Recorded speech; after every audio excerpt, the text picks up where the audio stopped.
قال الله تبارك وتعالى في القرآن المجيد والفرقان الحميد أعوذ بالله من الشيطان الرجيم بسم الله الرحمن الرحيم يا أيها النبي إنا أرسلناك شاهدا ومبشرا ونذيرا وداعيا إلى الله بإذنه وسراجا منيرا صدق الله العظيم. معزز سامعین اور عزیز طلباء، اللہ تبارک و تعالی نے انسانوں کی ہدایت کے لیے انبیاء کو مبعوث فرمایا اور ہر ایک نبی کو خاص خاص کمالات عطا فرمائے، اور سب سے اخیر میں میرے اور ہم سب کے آقا جناب محمد رسول اللہ صلی اللہ علیہ وسلم کو مبعوث فرما کر آپ کی ذات میں انبیاء سارے انبیاء کے کمالات جمع فرماتے ہیں۔ آپ کی ذات میں کیا کمالات پائے جاتے ہیں، اگر ہم اس کو بیان کرنا چاہتے تو شاید میں سمجھتا ہوں کہ ہم ذات اقدس میں گستاخی کر بیٹھے، اس لیے کہ جس کے علم کا کوئی ٹھکانہ نہ ہو، جو سونے کے بعد اس کو اپنے تہبند اور لنگی کے بارے میں علم نہ ہو، جو اپنی ذات کے بارے میں مکمل آگاہی نہیں رکھتا ہے، جس کے علم کو سو جانے کے بعد زیرو سے تعبیر کیا جا سکتا ہو، اگر ایسا انسان اور ایسا شخص کائنات کی سب سے افضل ترین ہستی کی سیرت اور کمالات کو بیان کرنا چاہے تو شاید میں سمجھتا ہوں کہ وہ گستاخی ہی کر سکتا۔ اس کے ذات اقدس صلی اللہ علیہ وسلم کی سیرت طیبہ اور کمالات کو حق تعالی شان نے جامعیت کے ساتھ بیان فرمایا۔ چونکہ جو اوپر ہوتا ہے وہ نیچے والے کو جانتا ہے، لیکن جو نیچے ہوتا ہے وہ اوپر والے کے مقام کو نہیں جانتا ہے، اور آپ کے مقام کی عظمت کا حال یہ ہے کہ جماعت انبیاء میں کوئی آپ سے اوپر نہیں ہے، سب آپ کے نیچے ہے، کوئی آپ کا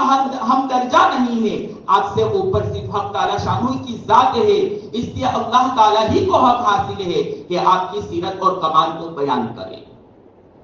اس سے حضرت علی کرم اللہ وجہہ فرماتے ہیں، یقول ناعیتہ صلی اللہ علیہ وسلم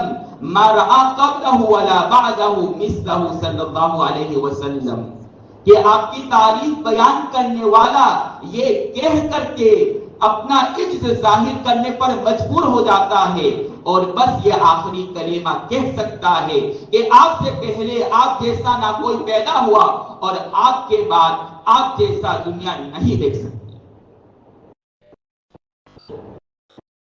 اس لیے اللہ تبارک و تعالی اپنے نبی اور ذات اقدس کی سیرت طیبہ اور کمال کو بیان کرتے ہوئے قرآن مجید میں فرماتے ہیں کہ اے نبی، ہم نے آپ کو سراج منیر بنا کر کے مبعوث کیا، آپ کو چمکتے ہوئے آفتاب بنا کر کے مبعوث کیا۔ ایک ہے آسمان دنیا جس میں شمس و قمر مختلف تارے ستارے ہیں، اور ایک آفتاب نبوت ہے جس میں مختلف نجوم ہدایت ہے، جس میں آفتاب ہے، ایک آفتاب نبوت ہے، اور وہ آفتاب نبوت اللہ کے رسول صلی اللہ علیہ وسلم کی ذات ہے، اور وہ نجوم ہدایت انبیاء سابقین ہیں۔ جب آفتاب طلوع ہوتا ہے تو اس سے پہلے صبح صادق طلوع ہوتی ہے، جو اس بات کی خبر دیتی ہے کہ میرے بعد ایک چمکدار آفتاب طلوع ہونے والا ہے، جس کی وجہ سے پوری دنیا روشن ہو جائے گی، جس کی وجہ سے پوری دنیا جگمگائے گی۔ آفتاب نبوت اور ذات اقدس صلی اللہ علیہ وسلم کی تشریف آوری سے پہلے حق تعالی شانہ نے صبح صادق کو طلوع فرمایا حضرت عیسیٰ علیہ السلام کی شکل میں۔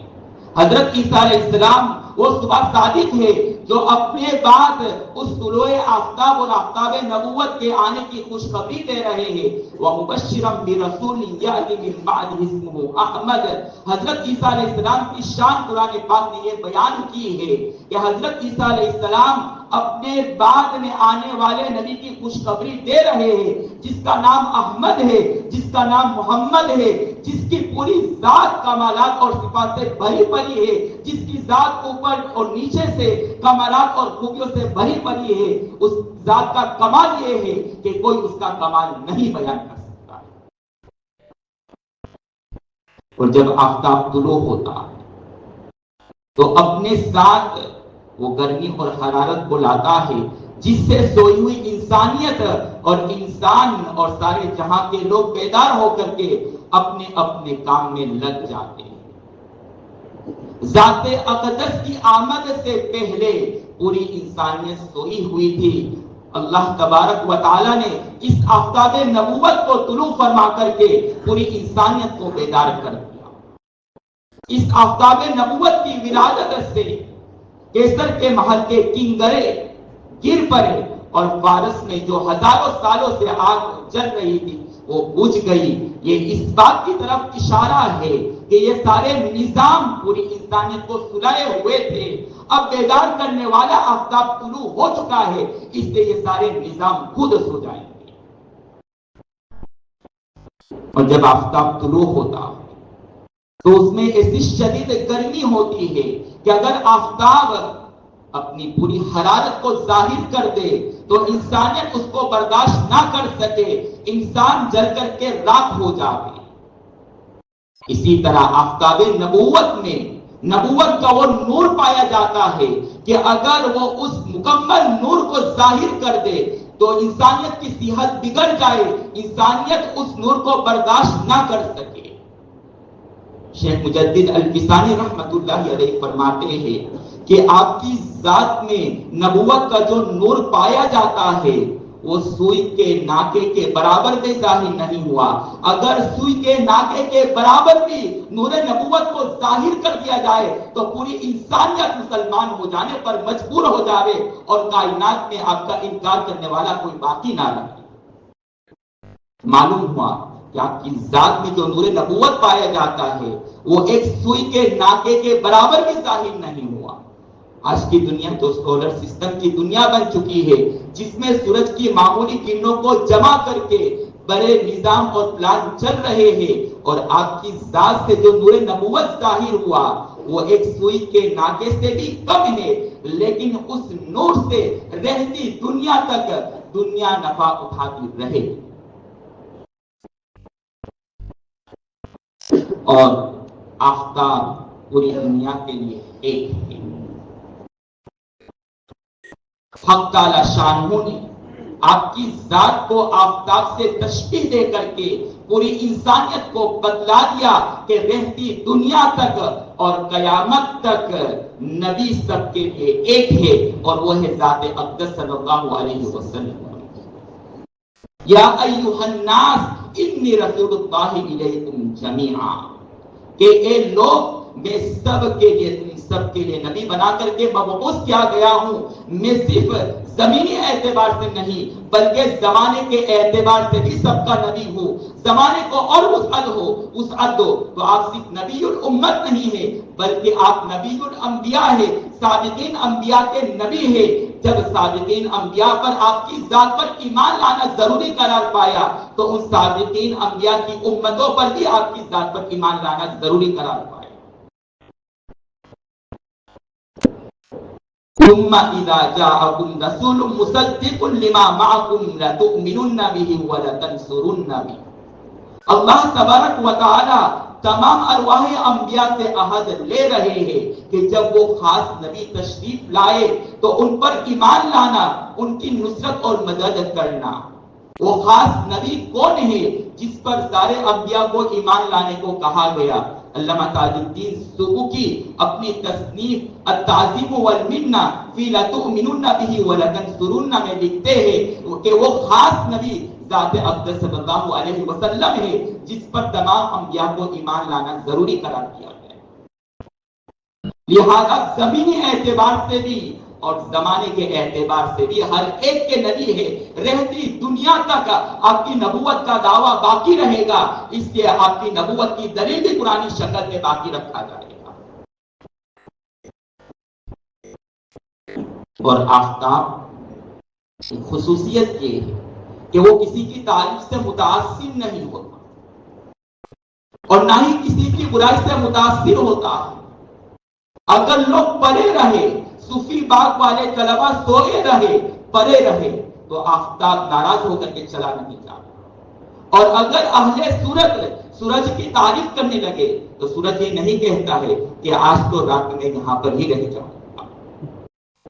آفتاب رسالت کی بھی یہی کیفیت اور حالت ہے کہ اگر کوئی تعریف کرنا شروع کر دے تو آپ اس سے خوش نہیں ہوتے ہیں کہ اس کی طرف مائل ہو جاوے، اور اگر کوئی آپ کی برائی کرے تو آپ اس سے متاثر ہو کر کے اپنے کام کو ترک نہ کریں،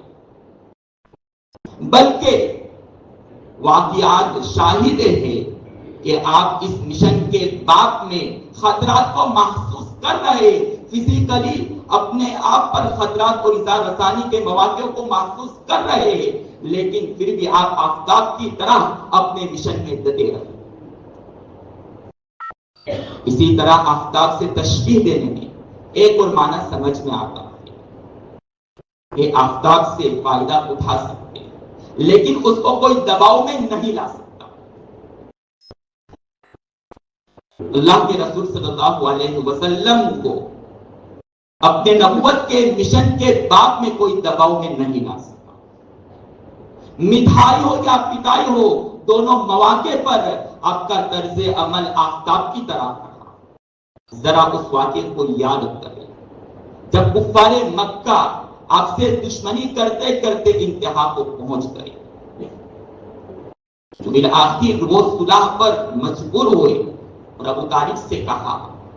کہ اپنے بھتیجے سے کہہ دو کہ وہ کیا چاہتے ہیں، اگر وہ منصب صدارت پر فائز ہونا چاہتے ہیں تو ہم اس کو سردار بنانے کے لیے تیار ہیں، اگر وہ حسینہ کا طالب ہے تو ہم حسینہ سے ان کا نکاح کرنے کے لیے تیار ہیں، اگر وہ خزائن مکہ کے طلبگار ہیں تو ہم خزانے کے ڈھیر ان کے لیے لگانے کے لیے تیار ہیں، اگر وہ علاج چاہتے ہیں تو ہم ان کا علاج کرنے کے لیے تیار ہیں۔ خواجہ ابو طالب جب یہ پیشکش اللہ کے رسول کی خدمت میں پیش کی، اللہ کے رسول صلی اللہ علیہ وسلم نے فرمایا یا امی لو وضعوا فی یمین الشمس والقمر فی شماله ما ترکت هذا الامر حتی تنفرد سافلت، کہ اے میرے ام اور پیارے چچا، ان لوگوں نے میرے ساتھ ممکنات کا سودا کیا ہے، حسینہ سے میری شادی کرا دینا یہ ممکن ہے، مکہ کے خزائن میرے لیے ہموار کر دینا ممکنات میں سے ہے، میرا علاج کرا دینا ممکنات میں سے ہے، مجھے سردار بنا دینا ممکنات میں سے ہے، لیکن اگر وہ میرے ساتھ ناممکنات کا سودا کر دے، ایک ہاتھ میں آفتاب رکھ دے اور دوسرے ہاتھ میں مہتاب رکھ دے، تب بھی میں اپنے کام سے ایک بار کے برابر پیچھے ہٹنے کے لیے تیار نہیں ہوں، یہاں تک کہ میرا سر تن سے جدا نہ ہو جائے۔ اور جب آفتاب طلوع ہوتا تو طلوع آفتاب کے بعد کسی روشنی اور کسی لائٹ کی ضرورت نہیں ہوتی ہے، پھر بھی اگر کوئی چراغ اور لائٹ جلا رہا ہے تو اس سے بڑا بیوقوف نہیں۔ اس آفتاب نبوت کے طلوع ہو جانے کے بعد اب کسی سیرت اور کبھی کسی کے طریقے کی اتباع اور تقلید کی ضرورت نہیں ہے۔ اس آفتاب نبوت کو طلوع کر کے اللہ نے بتلا دیا کہ قابل اتباع اور قابل محبت ذات اللہ کے رسول صلی اللہ علیہ وسلم ہی کی ذات ہے۔ اس سے حضرت انس رضی اللہ تعالیٰ عنہ فرماتے ہیں لا یؤمن احدکم حتی اکون احب الیہ بوالدہ وولدہ والناس اجمعین۔ صاحب مشکات نے کتاب الایمان میں اس حدیث کو 7ویں نمبر پر لا کر کے اشارہ کر دیا کہ وجود ایمان کے لیے ایمان باللہ اور ایمان بالرسول ضروری ہے، لیکن تکمیل ایمان کے لیے حب رسول ضروری ہے۔ تکمیل ایمان کے لیے کون سے حب اور کون سی محبت درکار ہے؟ قاضی بیضاوی رحمۃ اللہ علیہ فرماتے ہیں کہ وہ حب عقلی ہے، لیکن علامہ عینی، شاہ ولی اللہ محدث دہلوی رحمۃ اللہ علیہ اور علامہ طیبی رحمۃ اللہ علیہ فرماتے ہیں کہ وہ حب طبیعی ہے، وہ قدرتی محبت ہے۔ آپ سے قدرتی اور حب طبیعی ہونی چاہیے، تب جا کر کے ایمان کامل ہوگا۔ اس لیے کہ حدیث میں جن محبتوں کی مثال دی گئی ہے والدین اور اولاد کی، وہ حب طبعی ہے. اسی طریقے سے حضرت عبداللہ ابن زید بن عبد رفیعی کا وفات نبی پر کہنا اللہم اذھب بصری، اور آپ کی وفات کی خبر سن کر کے ایک خاتون انصاری کا اپنے والد، اپنے بھائی اور اپنے شوہر کی شہادت کی خبر سننے کے باوجود آپ کو زندہ دیکھ کر کے کہنا کلو مصیبت بعد کا صغیرہ. اسی طریقے سے صحابہ کا آپ کے دم مسفوح کو پی جانا، آپ کے بول کو پی جانا، آپ کے مائع وضو کو اپنے جسم پر مل لینا، یہ ہزاروں واقعات شاہد عدل ہے کہ آپ سے حب طبیعی ہونی چاہیے. اور شاہ ولی اللہ حضرت علامہ کشمیری رحمۃ اللہ علیہ ان تمام اقوال پر مہر لگاتے ہوئے کہتے ہیں کہ آپ سے من حیث الذات محبت ہونی چاہیے، نہ کہ اس بنیاد پر کہ آپ منبع ہدایت ہے، بلکہ آپ کی ذات ایسی محبوب ہے کہ ہر ایک کو آپ کی ذات سے محبت ہوتا. اور تطبیق بین القولین دیتے ہوئے حضرت مولانا یوسف قرضاوی رحمۃ اللہ علیہ فرماتے ہیں کہ حدیث پاک میں جس محبت کا ذکر کیا گیا ہے وہ یہ ہے کہ حب عقلی سے ابتدا کی جائے اور انتہا حب طبعی پر ہو. اللہ تبارک و تعالی ہمارے دلوں میں اللہ کے رسول صلی اللہ علیہ وسلم کی عظمت اور محبت اور اتباع سنت کا جذبہ پیدا فرمائے. اللہ تبارک و تعالی کی باتوں پر عمل کرنے کی توفیق